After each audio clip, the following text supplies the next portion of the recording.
Hi everyone, we are Team 10 and we are going to present the history of strategic management. Strategic management has a long history dating back many thousand years. Understanding the past can provide great wisdom about strategy, but neglecting the lessons of history can lead to costly strategic mistakes that could have been avoided. Certainly, the present provides very important lessons. Firms can learn that techniques work and which do not by examining the current actions of other businesses. However, this part focuses on two less obvious sources of wisdom, the ancient times and the classic military. This section also provides a brief history of strategic management as a topic of study. So during the strategy in Asian times, strategic management borrows many ideas from ancient uses of strategy over time, and the following anecdotes provide a few notable examples of historical actions that remain relevant for the study of a modern strategy. Indeed, the Greek verb strategos means army leader, and the idea of stratego um, from which we get the word strategy refers to the idea of destroying one's enemies through the effective use of resources. 1491 BC, Moises uses hierarchical delegation of the authority during the exodus from Egypt. Dividing a large set of people into smaller groups creates a command structure that enables strategies to be implemented.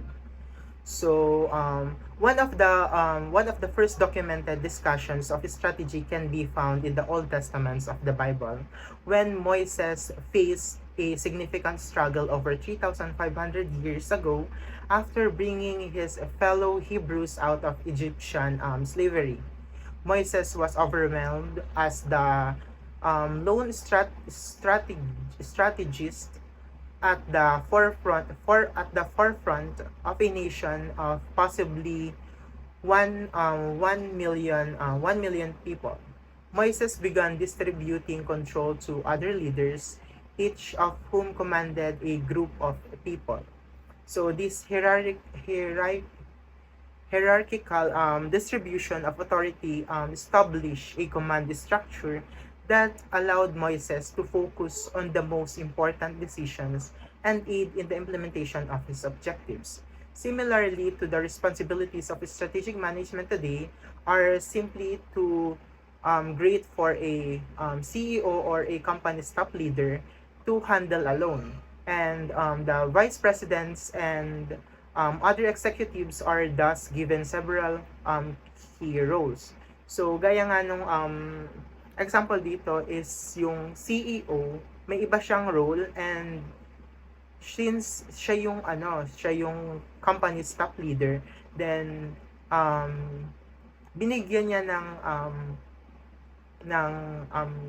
gumawa siya ng ng ibang structure kung saan merong yung vice presidents meron silang role, and other executives ay may ibang role din. So ganun yung nangyari during the 1491 BC.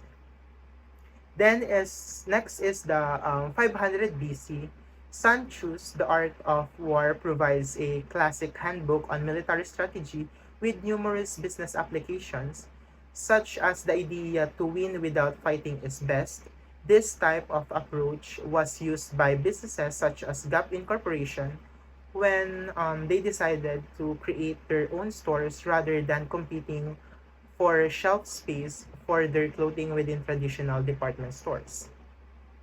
So thus, Sun Tzu, an Asian Chinese strategist and philosopher, presented insights on strategy that are being carefully studied by corporate and military leaders today. The Art of War is Sun Tzu's most famous work. Sun Tzu, as the title says, emphasized the innovative and deceitful components of strategy. one of Sancho's theories with multiple commercial applications is that winning a battle without fighting is the best way to win. So Apple's approach in the personal computer industry is a good example of this concept in action. So many computer manufacturers like Toshiba, Lenovo, and Acer compete primarily on pricing. As a result, pricing wars erupt, then undermining the earnings of computer manufacturers. In contrast, Apple prefers to design unique features for its laptops, features that have resulted in a strongly loyal customer base. And Apple charges significantly more for its computers than its competitions. Apple isn't even concerned about whether the software on its computers is compatible with the software on most other machines. Rather than competing with other companies, Apple succeeds in the computer industry by building its own distinct market and attracting the a dedicated following. So Sanchu would undoubtedly enjoy this Apple's approach. 70 BC, when Roman poet Virgil tells the story of the Trojan horse, a classic strategy ploy where the Greek forces hid a select number of soldiers in a large wooden horse that a Trojan army took into the heavily guarded city gates.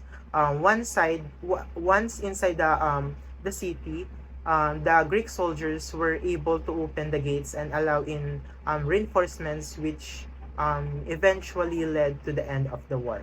So the Trojan horse is perhaps the most renowned example of this strategy from this history. So according to mythology, Greek warriors desired to break through the gates of Troy and attack the city from within. They developed a plan that involved building a massive wooden horse, concealing soldiers inside it, and when and then gifting the horse to the Trojans. So the Trojans were fooled and brought the horse inside their city. So when night arrived, the hidden Greek soldiers opened the gates for their army and leading the leading to a Greek victory. In modern times, the term Trojan horse refers to the gestures that appear on the surface to be beneficial to the recipient, but that mask a sinister intent. Viruses also are sometimes referred to as Trojan horses. So kaya nga nabanggit na example ng Trojan horses is yung mga computer viruses kasi hindi mo siya agad makikita. For example, you're using a flash drive. So kapag sinalpak mo siya dun sa computer mo, hindi mo naman malalaman kung may virus na yung flash drive na nilagay mo. So malalaman mo lang siya kapag nasa loob na or naipalsak, nailagay mo na siya dun sa computer mo. So yun yung isang example ng Trojan horses. And the 530 CE, King Arthur rules Britain. Legend says he made his famed round table so that no one, including him, would be seen as above the others. His mission to find the Holy Grail serves as an exemplar for the importance of the central mission to guide the organizational objectives. A far more noble approach to strategy that the Greeks is distributed to King Arthur of Britain, unlike the hierarchical approach to organizing Moises used. Arthur allegedly considered himself and each of his knights to have an equal say in plotting the group's strategy. So, anong nangyari dito? Nagkameron sila ng sa isang round table kung saan nagkameron ng meeting si King Arthur with his knights to have an equal say in plotting a group's strategy. So, lahat napapakinggan, lahat equal, lahat ng sinasabi importante. So, the choice of furniture in modern executive suits or suites rather is perhaps revealing. And most feature rectangular meeting tables, perhaps si,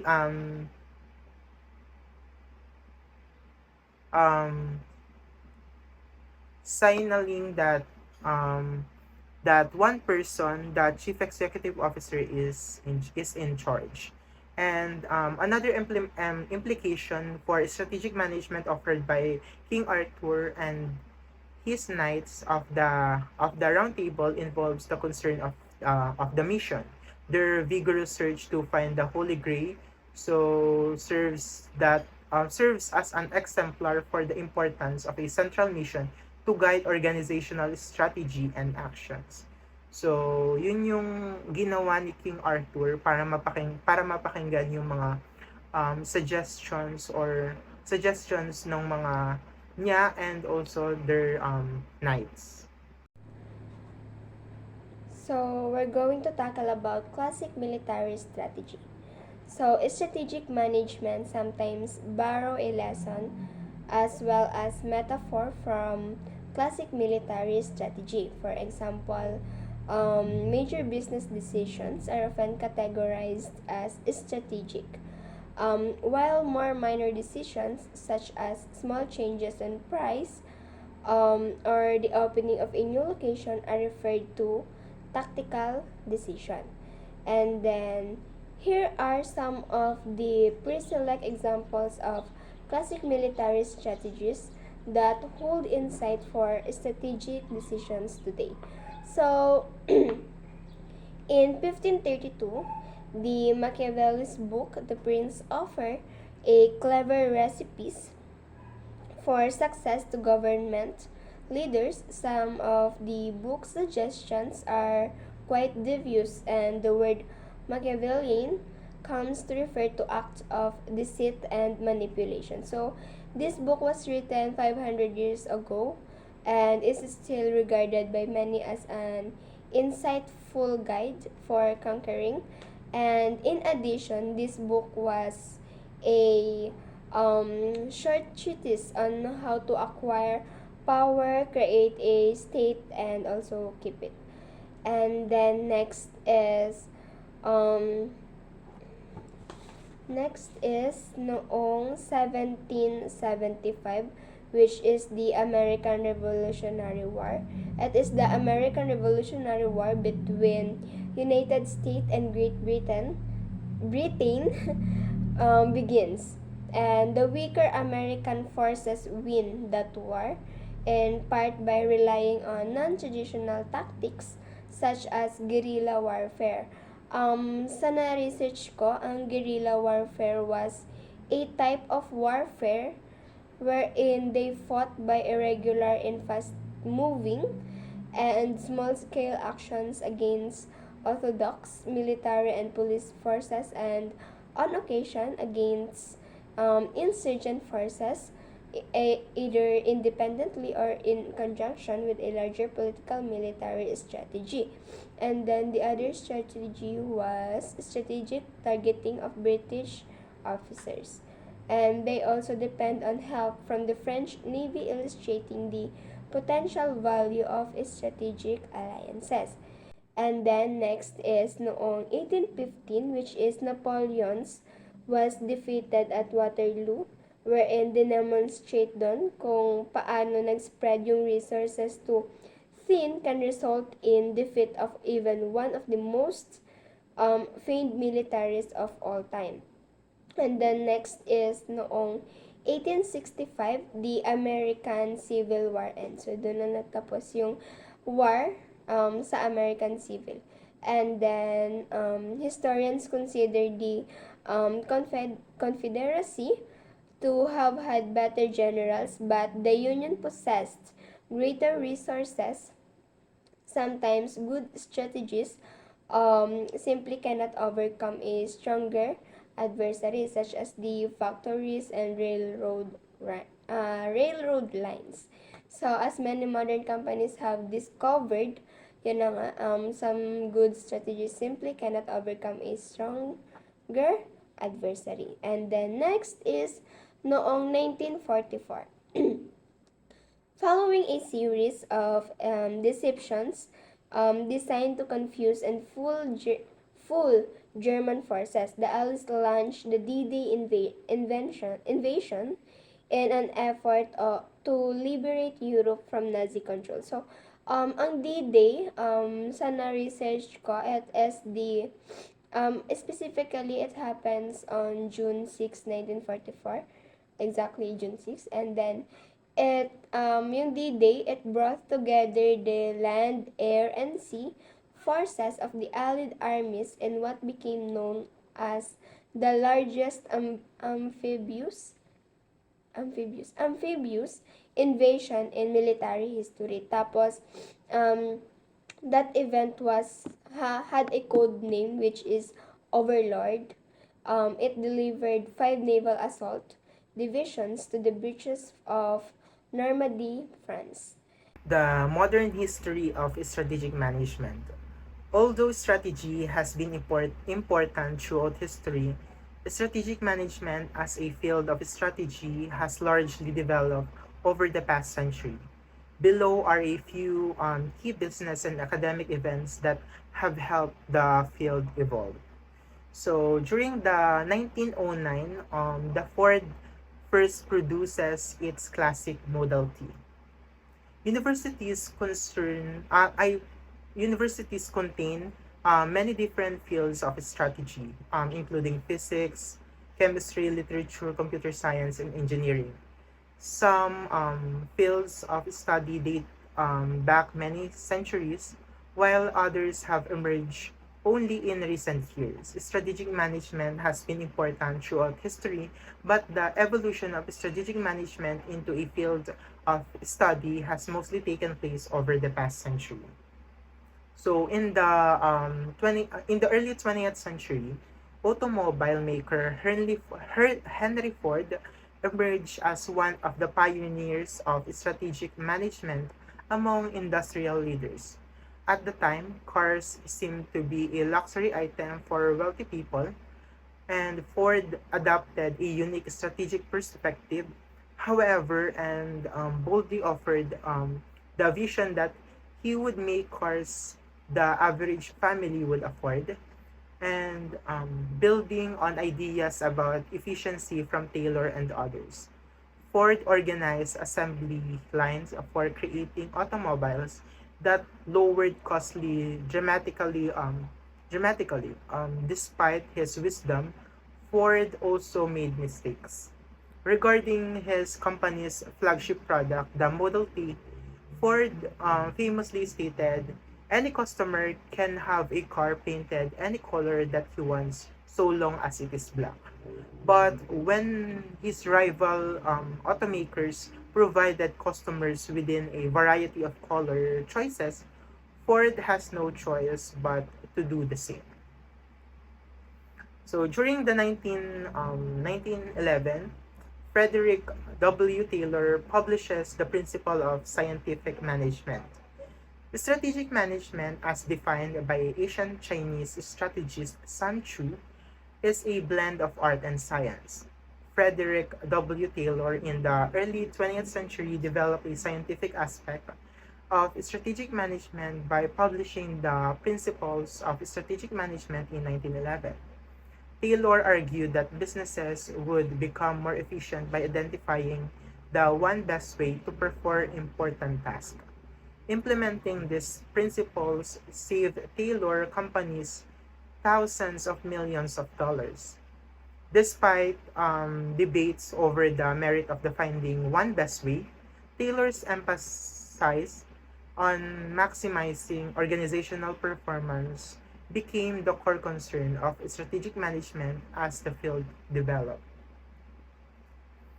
During the 1912, the precursor to the modern strategic management course was created as Harvard Business School under the business policy. In In 1912, Harvard University became the first higher education institution to offer a course focused on how business executives could lead their organizations to greater success. The approach to maximizing performance within this business policy course was consistent with Taylor's ideas.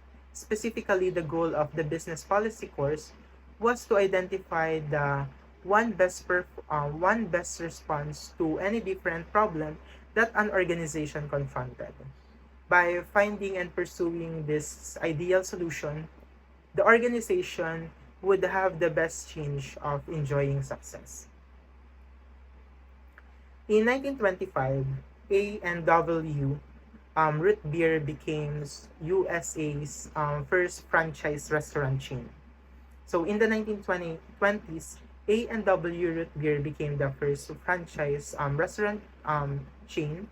Franchising involves an organization called a franchisor, granting the right to use its brand name, products, and processes to other organizations known as franchisees in exchange for an upfront payment, a franchise fee, and a percentage of franchisees' revenue is called a royalty fee.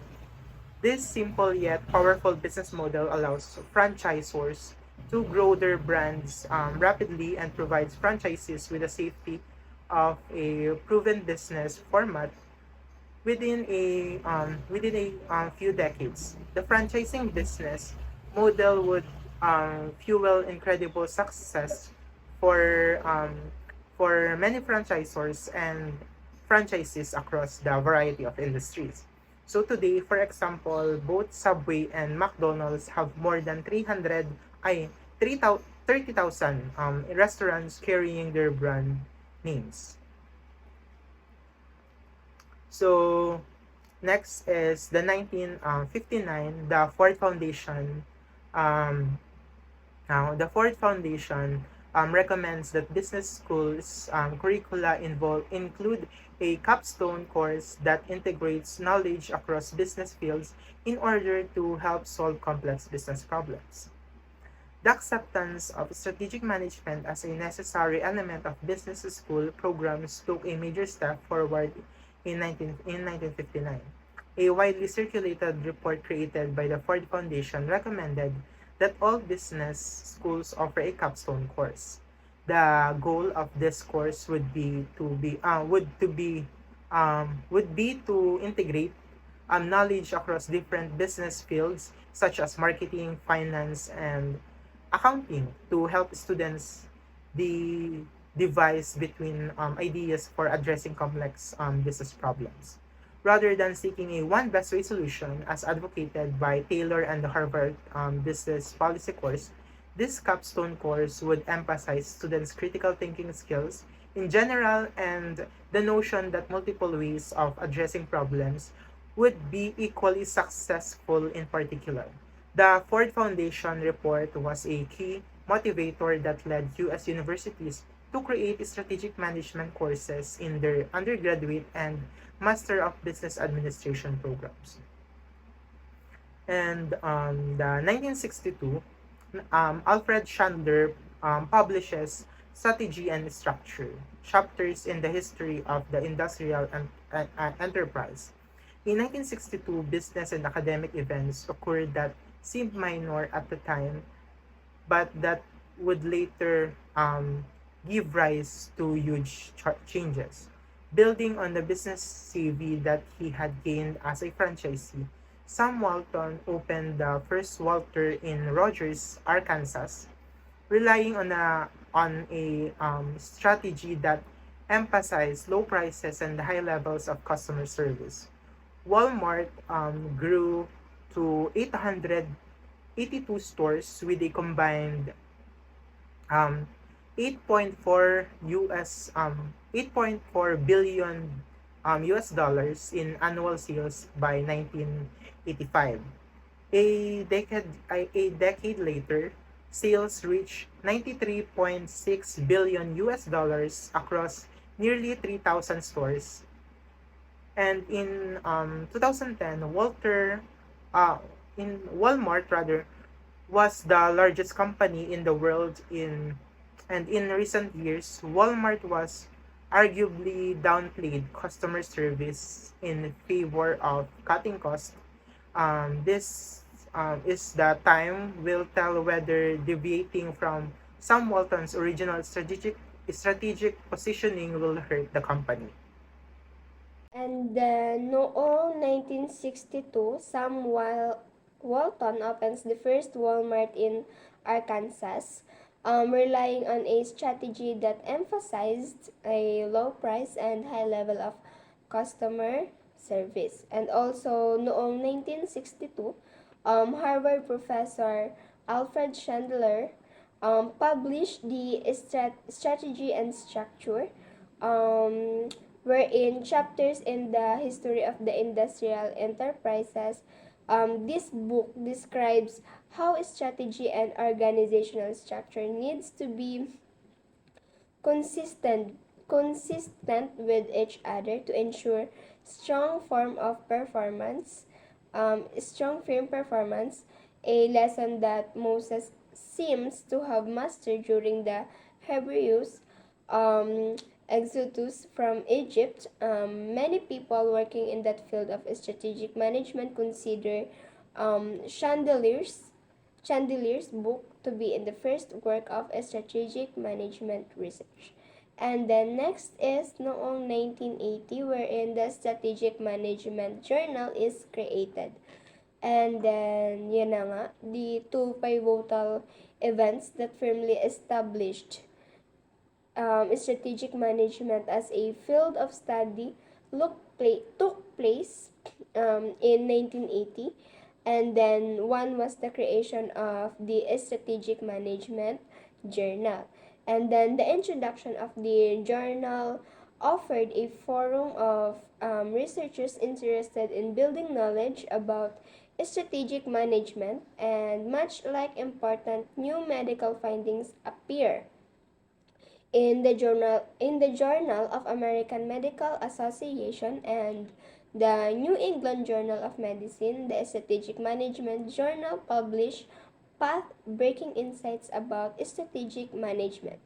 And then next, the second pivotal event noong 1980 was the publication of competitive strategy, um, techniques for analyzing industries and competitors by Harvard professor Michael Porter. Harvard professor Michael Porter.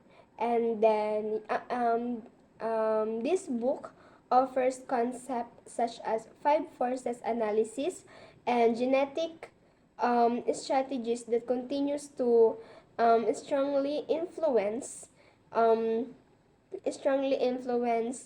the execution, or how the executives choose strategies more than 30 years after the book's publication. So, yan.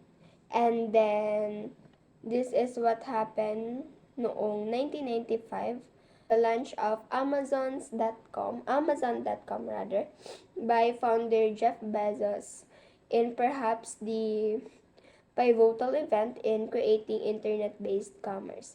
So, ayan nga, madami talaga sa consumers or customers today take web-based shopping for granted. But this channel for commerce was created less than 2 decades ago. And then the 1995 launch of Amazon by founder Jeff Bezos was perhaps the of pivotal event in creating internal internet-based commerce. So ito yung online shopping, I guess. Yeah, it is the online shopping.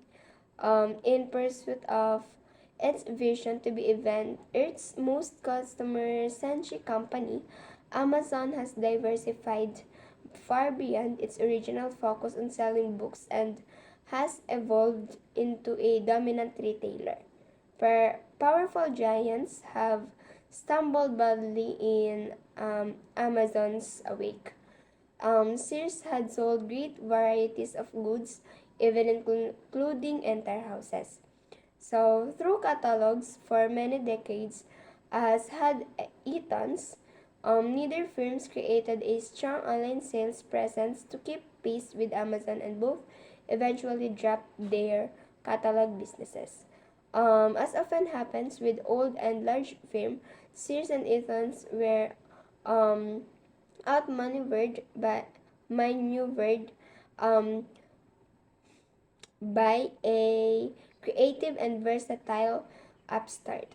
So, Eaton's went bankrupt because of that noong 1999. And in 2014, Sears is under bankruptcy protection in the United States. That's what happened during 1995.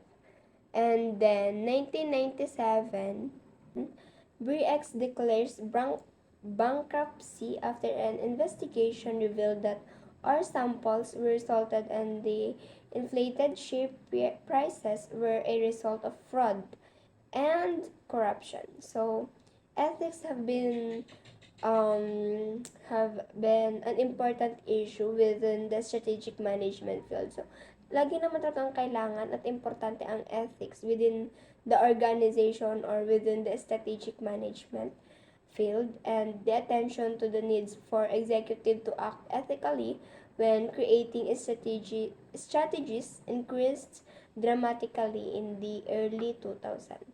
So, 2000, yun na, mas yung,